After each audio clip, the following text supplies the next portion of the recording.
نکته مهم این هست که زن و مرد صالح، مرد صالح و زن صالحه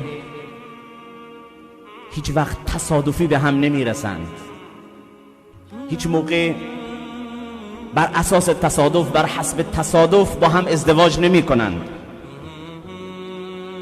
المرأة الصالحة کالفراشه، علما می فرمایند زن صالحه مانند پروانه هست.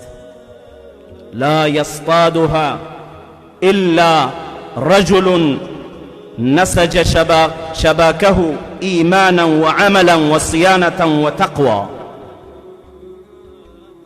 زن صالحه مانند پروانه است که مرد مؤمن نمیتواند این زن را در اختیار بگیرد و در تملک خودش درآورد مگر اینکه تورها را به درستی بتند، بعد او را به چنگ بیاورد.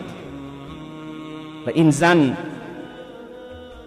در اختیار و تملک مرد صالح قرار نمیگیرد مگر اینکه اون مرد زحمت بکشد، برنامه بریزد، تحقیق بکند، بررسی بکند، چشمانش را باز بکند قبل از ازدواج.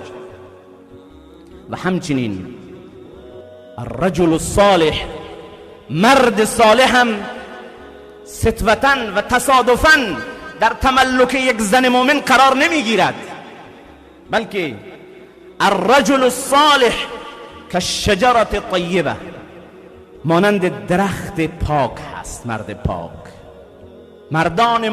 مردان مؤمن پاک مانند درختان پاک پرثمر هستند.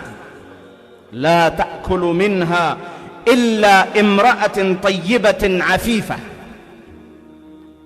از ثمره این درخت پاک و خوشیمن هیچ زن ناپاکی نمیتواند مرد پاک را به چنگ بیاورد، غیر ممکنه. بلکه زن اگر پاک باشد، مردان پاک خدای متعال نصیبش میکند، سرنوشتش، تقدیرش خدای متعال طوری رقم میزند که بتواند با مرد پاک ازدواج بکند.